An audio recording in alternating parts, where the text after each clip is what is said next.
Wendy, with the record lights on, and you just took a deep breath off of the mic. Why don't we take a deep breath together here and focus on it, right? We're going to, let that breath drum happen. So, all right, let's do a quick sound check. Why don't you tell my listeners what you had for breakfast this morning? Okay, well, you know what? Every morning, I'm going to have to do a plug here for Dr. Gundry. I actually do my morning shake, and about 10 o'clock, I have a hard-boiled egg. All right. What's in the shake? What makes the shake fancy? Is it from McDonald's? Is it like a strawberry shake or anything like that? No, actually, it's berries. Oh, okay. A whole bunch of different berries, and then some type of a protein powder, I suppose. Okay. All right. But it's every morning? It's every morning. Right, and that gets it going, huh? Gets it going. Yes. I'm giving it a whirl. He sold me in his videos. I'm like, I'm trying this. Oh, so it's a new thing. Yeah, it is. Well, I've been doing it for about actually almost 2 months now. Okay. And yeah. What was the goal of what were you hoping? What was the why did it come? Why did you go with that? What was the idea?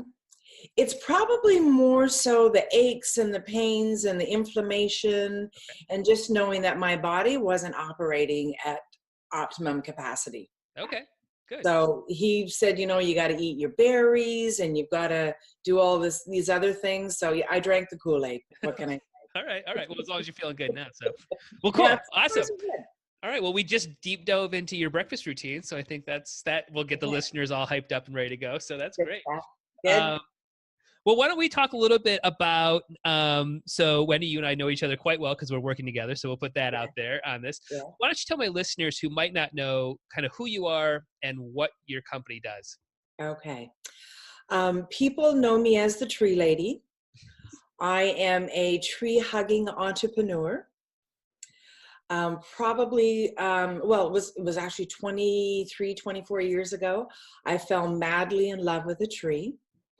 It is the fastest growing hardwood tree in the world, even according to Guinness World Book of Records. So you can check that out for yourself. Do a little Googling on that. Do a little Googling on that. And the botanical name is called Paulownia. And inside of our world and our environment around climate change, we need to draw down carbon as quickly as we possibly can. And the Empress tree, which is what we've trademarked it as, the botanical name is called Paulownia, does not spell how it sounds, so that's why we call it Empress. But the Empress actually captures 11 times more carbon than any other tree. So as far as drawing down carbon, so we've created on the WeFunder platform an opportunity for people to go in and be socially responsible for their negative carbon footprint on the planet. And when you go in on WeFunder and do this, when you purchase, you can actually, I believe now you can actually get a half an acre, which is $1,000, $2,000 for a full acre, but a full acre will actually offset your negative carbon footprint on the planet, potentially for life. Wow, that's awesome. That's awesome. But if you're 50 years plus, you may need a couple extra acres if you're younger. Right. For the younger people out there, buy 2 acres. Yes. So, so you didn't mention but the company is called World Tree, correct? Right? That's the Yes, it is. Yeah. Yes. When, so you mentioned, a couple of decades ago of kind of getting into this stuff, but what was kind of happening before that? How did you move into getting into trees, carbon emission? Just where did this all start to kind of happen for you? Well, actually, you know what? It was prior to doing launching World Tree, I used to work for public companies, and I would do investor relations, IPOs, seed capital, and I ended up meeting a company that flew me to Vancouver, sat down, and I had what Oprah would probably call, I had an aha moment. And they introduced me to this tree, and I'm just like, I have to do this. And I also realized, you can have the best widget, gadget product in the world, but you have to bring it forth with integrity. Sure. Sure. And, a long time ago, the Vancouver Stock Exchange was seriously lacking in integrity. Mm. And which is why, by the way, it's no longer around anymore. Yeah, I've never heard of it. No idea.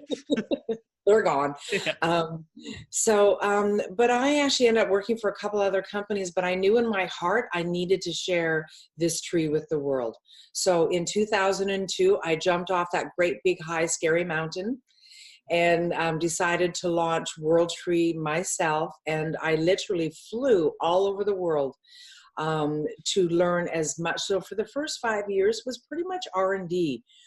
Who has this tree? Where does it grow? How does it grow? What does it need? What won't work? And then it was, so for the first few years after doing our R&D, we sold ornamentals. Being that people would buy onesie, twosie, three for their yard, like it's having their very own Jack and the Beanstalk, right? Because it grows up to 20 feet tall in its first year. You can literally stand in your backyard, watch it grow. Wow. It has a very Jack and the Beanstalk-like quality to it. So then it was, Jeff, it was about 5 years ago that our revenues were declining. And I love working with the farmers and was getting more into the lumber aspect of what the tree could possibly do instead of just selling onesie twosies. Right. And the farmers were calling me and they were going, Wendy, we're losing our farm. We have record rainfall, we have record drought, we have the weather was really, it was clear to me that climate change was affecting the one group of people in the world that was actually looking after our livelihood. Right, right. I've often said that farmers are the ones who lovingly put food on our table, yet they're the ones who are starving. Yep. And so these beautiful farmers were asking me if I could just give them the trees for free. And then in 10 years, we could share in the profit. And I always had to say no, because that wasn't my business model. Right, right. Right? Yep. So, but then, I'm going to use this little cliche here. Sometimes you're so passionate and so close to a deal that you can't see the forest for the trees. Okay? Yeah, that's a good one. This is the exact moment that you should use that line. Good. And so I actually brought in somebody else to say, what's my blind spot? What is it that I'm not seeing? And it was, what, I can tell you right now, one of the best questions, and if there's any other entrepreneurs out there, I would recommend you write this down and then ask yourself this question. You have all the money in the world, okay? Money is no object. What would you do differently in your business if money was no object? Yeah, there's a few things. Yeah. A few things. And one of the things that came to me when they asked me that question, I said, I give away the trees for free. Right. I'd love to tell the farmers, here you go, you can have this, so that we could work together. And then they came back with, here's what we figured out. We can actually create a program where individuals, actually it was companies, not individuals at the time. It was actually companies that can offset their negative impact on the environment by investing in the company. And then you take that investment and you propagate your little trees and you go give them to the farmers for free. Right. And then when those trees grow up and ready to be harvested, the farmer gets 50% of the revenue from the trees, and the investor, offsetting their carbon footprint in World Tree, we split the other 50%. Yeah. We get 25. And I was like, that is brilliant. Yep. And I think then the next thing that happened, so we reinvented ourselves. We created a beautiful, gorgeous new website, introducing people to the new program, companies to the new program. And then something really amazing happened. It was actually individuals that were calling me, not companies and corporate. In fact, my phone rang off the hook. Hmm. It was like, this is really brilliant. So I'm not a company or a corporation. Can I, as an individual, buy an acre? Mm-hmm. And I'm like, I don't know. I don't know. We'll figure that out. Yeah. We'll have to see. And then we found out, no, you have to be accredited. Yeah. And it was like, well, then we need to make this available so every single person on the planet can actually participate and show Mother Nature that we get to be on her side. We can help restore the lungs of Mother Earth. Mm-hmm. We can help stop the destruction of old growth forests. We can supply the world with a natural renewable resource. Right. And then I think it was, Jeff, like 4 weeks after we launched it, we redid it and made it available for individuals. Yeah. Now, I mean, what's been intriguing is when, in the timeline of your, bringing this to the world here, climate change really wasn't at the forefront of the conversation like it is now. I mean, it really just wasn't it every day. It wasn't, probably on Huffington Post right now about something, right? So how did you see that sort of that narrative start to shift inside of your business and the pivoting and just as the entrepreneur, just watching sort of the narrative of climate change become more and more prevalent in the news feeds and stuff of everybody? Well, you know what? Yeah, you're right. There wasn't a conversation about impact investing, and it was just on the fringes of global warming. Right. Okay, and people didn't understand global warming just in the way it was relayed, but how it started to shift for me was literally with the farmers. It was just like, what is going on? They're having severe weather. They normally don't get blizzards and storms like that. They don't. So there's a whole bunch of stuff that started to shift. And then people were like, then it started to be the joke around global warming. And then somebody said, no, it's not global warming. Scientists started to speak up. And what was really interesting, scientists have actually been speaking up for a really long time. But nobody was listening. Right. Nobody was listening. So once I think the shift to climate change started to be, people were actually noticing their weather. Like for myself here on Vancouver Island, we have 3 offices now around the world, on Vancouver Island, in Arizona, and in Costa Rica. A summer ago, or last summer, or even the summer before, we had record forest fires. Yeah. And I remember flying home, and I was home for about 4 days, and sitting out on my deck, I couldn't see the sun. And it was just this, and I actually felt a little bit panicky. I was like, what happens if this is our new normal? This is scary. I think there's a movie called WALL-E that shows. Yes, WALL-E. I've watched it with my grandchildren. Yeah. Yes. Yeah. And it's like, oh my God. So people are actually sitting down and they're looking up at the sky, and they're looking at their neighbors and families in areas where they're having flooding and severe storms. And they're going, okay, maybe we should pay attention to the scientists. Right. Now, as you were kind of putting together World Tree and the team and stuff like that, what did you start to look for to help you get this message across? What, especially for entrepreneurs that are listening and they're maybe they've got the idea, or they're just starting out. As you started to put the team together, what were you looking for in people to believe in this, to champion your message? What were you looking for behind the scenes? Oh, absolutely. You have to believe in climate change. And it's interesting how the people came. They actually came to me. It wasn't almost even looking for them. I'm a firm believer in the infinite power of the universe. And I put it out there. I want this, and I want this, and I want that. And it's actually kind of fun to watch it show up. And, when I've sat down and interviewed people, social media, by the way, I will say, has been a fabulous catalyst to catapult us into people's minds and hearts and what we're doing. So I would have to say that probably that had a really big impact for us. Facebook was huge. People sharing who we are.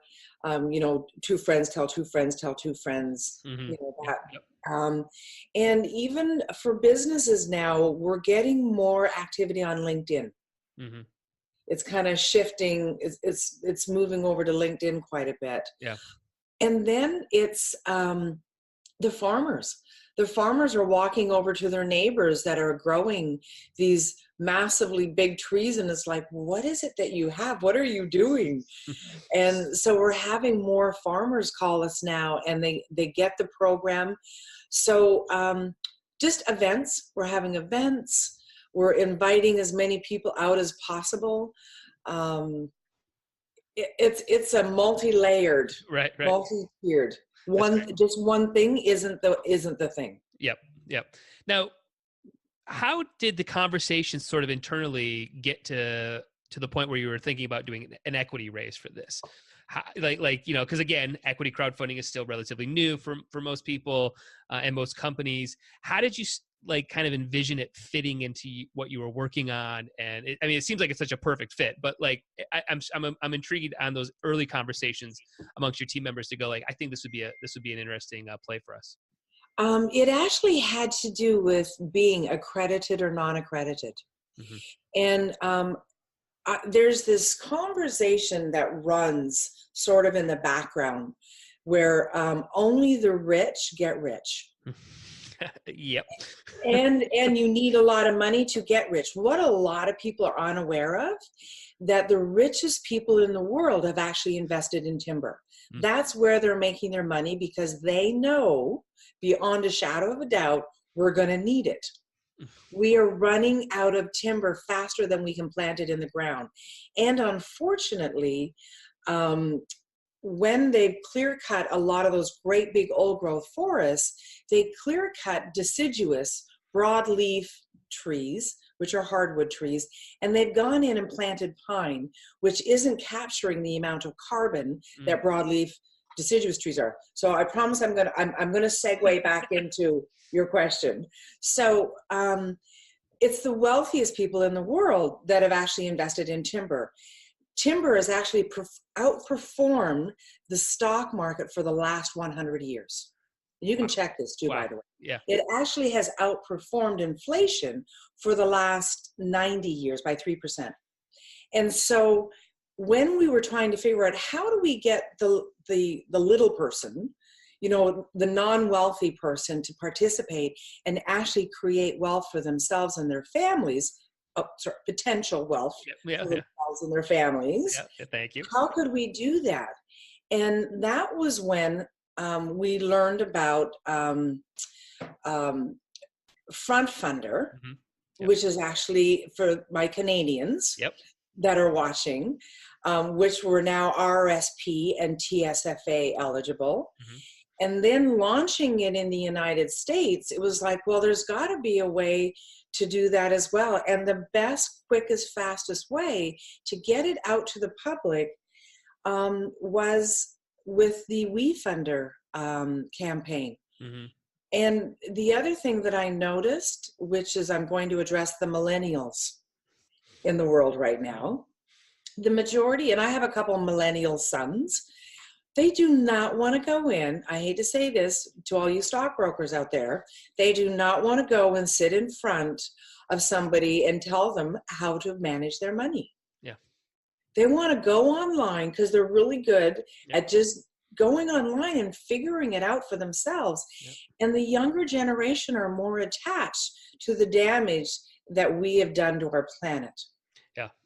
And they can go, you know what? I can afford $2,000. Right. That's how that all came about. Wow, that's great. Now, what has been the biggest difference maybe between the two campaigns? Between the Canadian side, the Front Funder, and the WeFunder? Internally, what's the biggest difference, or are there any differences? No, I wouldn't say that there's just the structures are a little bit different. One had, and so really there is no difference. In Canada, we are RSP TSFA eligible, and now in the United States, you can put it in your 401k and in your IRA. Right. So it really isn't different, except for what I feel for the Front Funder campaign, that people are the young group are drawn to it. They're sharing it with their family and friends and stuff like that. There are more states where the tree can be planted in the United States. There's more people more in tune to want to support it because it's in the United States. Where in Canada, we can only plant the trees on Vancouver Island and the Lower Mainland. So there's a disconnect a little bit about, can we still invest if we live in Toronto? Right. Yes. Right. Okay. Interesting. So, when you're kind of putting together this campaign, what was some of the thought pattern behind what you thought you needed to have in place to be successful? So again, somebody else thinking about running a campaign here soon. What were some of the internal conversations where you're like, these are the things that we want to have in place so that we know it's going to be successful? What were some of the conversations like? Because of the legalities that are attached with doing a crowdfunding campaign, I would say make sure you get yourself a really good legal team, to make sure that you're doing the paperwork properly. Right. That is, and you want to make sure that everything that you're saying has integrity with the flow, how it's going to go, because there's nothing worse than,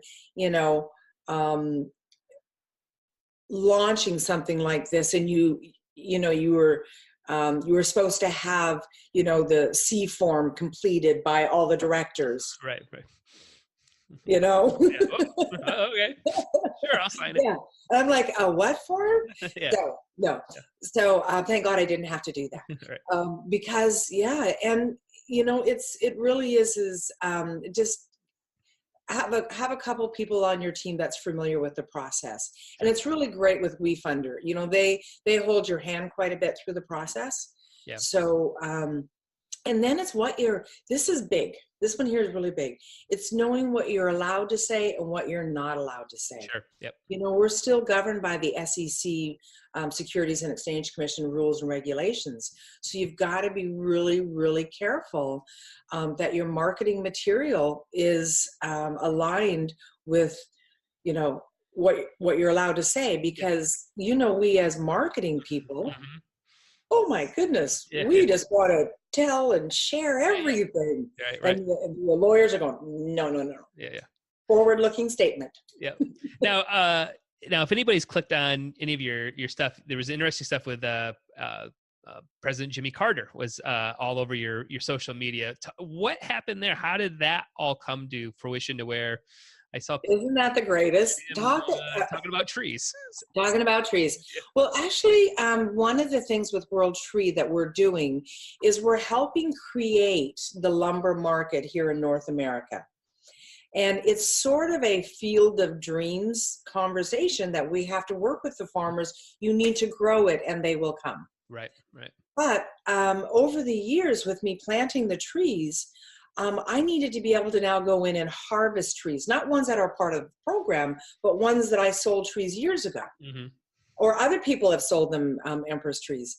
And so we were aware that President Jimmy Carter actually had a plantation of trees, and I wanted those trees. So it was Angela and Roy on our farmer team and our investor relations team. They ended up connecting with Jill Stuckey, who is President Carter's longtime friend and associate. And Angela got to go see President Carter in church, sat beside him, and then had a conversation. We'd like to harvest your trees. Wow. So he said he needed to meet me, talk to me. So I flew to Atlanta, got to sit in his home with him and Mrs. Carter and talk about, and he loves this tree. He's actually made some beautiful cabinets and stuff like that he's auctioned off. Wow. For the Carter Center for Habitat for Humanity. And inside of us now, by the way, we just harvested his plantation this past winter, and we're now going to be making a line of presidential guitars. Oh, nice. Yeah. Yeah, that's cool. Yeah, and now we're having a legacy event in honor. A lot of people don't realize that President Carter, first of all, it has eradicated numerous diseases around the world. Mrs. Carter has raised a lot of money for battered women's shelters. Habitat for Humanity, of course, is what we all really know him the most for as well. But he was the first president to actually embrace the musical world. And I'll call it the riffraff of the musical world, because people are like, oh, they're all druggies if they play guitars. Right. And so he said, no, you are welcomed in my home. And so most of his campaigns were actually concerts. So now we're so that like the Garth Brooks, the Willie Nelsons, the Bob Dylans, the musical world love and support President Carter because they did him.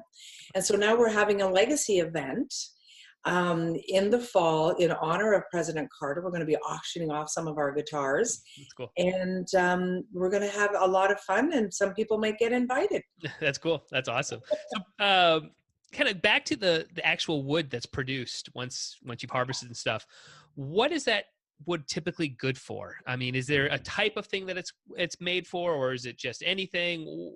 Well, guitars. Yeah, you mentioned the guitars, which is exciting. Yeah, and I actually would like to point out is that Fender about 7 years ago tested 33 different lumbers worldwide, and ours was chosen as number one with musicians because it's 40% lighter than other hardwoods.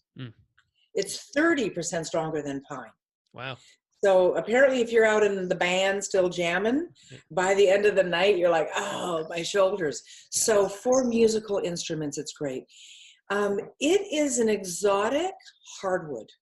So we're talking windows and doors and crown molding and musical instruments, blinds. Anywhere where you would use a mahogany or an oak or a maple, let's leave those big old beautiful hardwood trees in the forest and use this wood because it has minimal splitting, cracking, warping, rotting. Surfboards, stand-up paddle boards.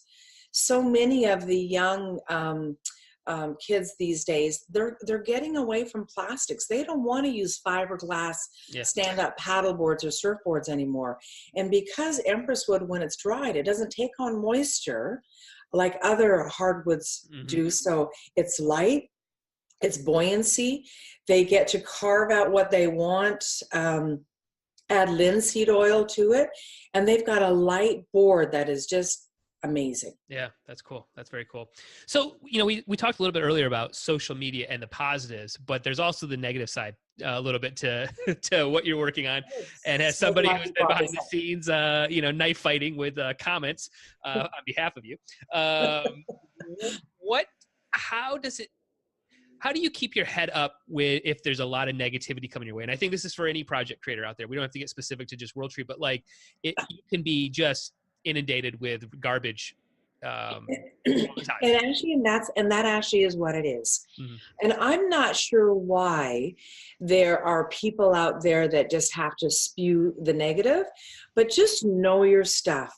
Just keep, for instance, a lot of people don't realize that there are 23 different kinds of paulownia worldwide. Right. And so there's this, it's the negative mindset. You know that old saying that bad news travels faster than good? Yeah. It's sort of like that. It's like people just stop it. Yeah. I Googled you. Yes, I Googled you. Oh my God. It's just like, if a tree grows that fast, must be a weed. Yeah. It's got to be a weed. Only weeds grow that fast. And now let's chop it down because it's a weed. Right. Oh my goodness, it grew from the stump, so now it's invasive. No, it's not. So we just keep posting the same thing over and over again, proving that, the tree that we use, even the tomentosa, which is on the invasive species list, one of the things that we at WorldTree have to know, because we ship the tree to countries like to Guatemala, Costa Rica, we have to actually know how to kill it. Right. So if you have a tomentosa in your yard and you do not want it, chop it down. You're going to see a hole right in the middle. All you have to do is pour vinegar down that hole. Vinegar eventually will dissipate, but it changes the pH balance of the root. Don't give it like Roundup or some toxic thing that's going to destroy everything else around it. That's all you need to do. Or call us. Yeah. Say, I heard some really bad news about this tree. Could you educate me? Right. Well, so that goes back to when you were doing your R&D process. I mean, this is probably a little bit before, the onslaught of Facebook as it is right now. The climate was different. The temperature was different in terms of how we talked about this stuff online. What were you, when you're putting together R&D, did any of this stuff cross your mind as to how much you were going to have to like knife fight with people about ridiculous stuff? Absolutely not. Yeah. And you know what? And yes, I was prepared for it because having worked in the public sector, and I remember working for a public company, and it was, I think, the Raging Bull message boards. And it was to drive the stock down. Right. It really was. It had no bearing on what the company was doing. Right. So, but what I don't understand is that when you're a private company, and you just have to, suck it up, and just keep your head above the negativeness, even because even the negative in the world has its place. Mm-hmm. People don't realize that the tomentosa, even though it's considered invasive, it is one of the trees that will actually bring back a forest quicker, faster, that's been ravaged with fire. Mm. And then because it doesn't play well with others, eventually the forest will, as it grew back, actually the tomentosa will die off. Mm. So that's not bad. Right. But people just don't want to take the time to get educated. They'd rather and you just go, next. Right. Next. Yeah. Well, let's go back to the positive side of stuff. So where do you see maybe the next year looking like, and maybe even like the next 5 years? What's the path for growth? What's happening after the campaign ends? What do you guys just see happening for you guys behind the scenes? Outside of the cool rock concert at some point in the fall. Yes. Well, over the next, our goal is over the next 5 years to plant 3.5 million trees. Wow. Any particular areas or stuff, or just? Actually, in all around the world, in zone 7 to 11. So we're talking Guatemala, Costa Rica, Mexico, southeastern United States, the northwestern United States, Vancouver Island. There's a lot of interest in India, a lot of interest in Mexico. That's 34 million metric tons of carbon that we get to draw down. Wow. From the atmosphere. It's $3 billion worth of revenue of lumber. So that's our 5 year. That's our 5 year plan. But I will have to say the trajectory that we're on, it's a good possibility that we're going to exceed that. Mm. But one of the things I want to say, our campaign is not going to end. Mm. It's a yearly. Right. So everybody that purchased inside our program, that's a 1 year program. So everybody gets co-op together. And then like the new co-op of trees are going to be launched on April 1st. Mm, right. So you just kind of like a school year almost, right? Exactly. So it's sort of like a school year. And the prices are not going to stay the same. Mm-hmm. Right. And so that's something to take into consideration. How we manage it, like each year we're getting bigger, we're hiring more people, we're getting more farmers, mm-hmm. we're getting, so we're continuing to grow and go and grow. Right. And, what I guess, so for you, what is it that you see in your world here as the entrepreneur? Is this something that this is like, this is it from here on out, or I love starting companies? How about for yourself? No. Okay, great. I love the question. So, first of all, I'd like to add that I'm a firm believer that the quickest way to the top is to take everybody with you. Yeah. So everybody that's listening, I want you to come along, and I want to be the next Apple. Wow. That's my goal. That's my dream. So I keep telling everybody I want to be the next green environmental Apple. And it's going to take everybody choosing to make a difference for the planet, whether it's $1,000, whether it's $20,000, whatever it is. This is our world, and we've got our children and our grandchildren, and we need to start putting our money where our heart lives. Yeah. Yep. And our heart is with our families and our communities. And we can't just idly sit by and go, well, I walk to work today, or I recycle, or I compost, which, by the way, are lovely things. They're great, but it really genuinely isn't enough. We have to draw down carbon as fast as we possibly can. And Mother Nature gave us a very powerful solution. There's a lot of great solutions out there, by the way. But if you're going to put your money somewhere, choose a company that's going to make a difference for the planet. Nice. And how about the types of investors that have been up to this point? I know that it's open for anybody, but are you seeing any sort of patterns? Is there somebody out there that, they have sort of the right makeup, I guess, to be an investor? Maybe that's the wrong way to describe it, but like, what do you see behind the scenes as an investor that would be looking at this as an option? You know what? We have a wide range of investors, and I like that we've been able to create an investment that the little person gets to come in and create wealth. We've got a lot of people now that are buying it for their children and for their grandchildren, for gifts. But the more people that have been getting involved, it's interesting, the more companies are actually starting to show up now. Interesting. Yeah. Yeah. So, it's like many years ago, it was only companies that would own a PC or a Mac, and now they're in every single home. Right. Yep. Right. So it's available for everybody. Interesting. Well, if people out there want to invest or want to learn more, how should they reach out? What's the best way to get in touch and move the conversations forward?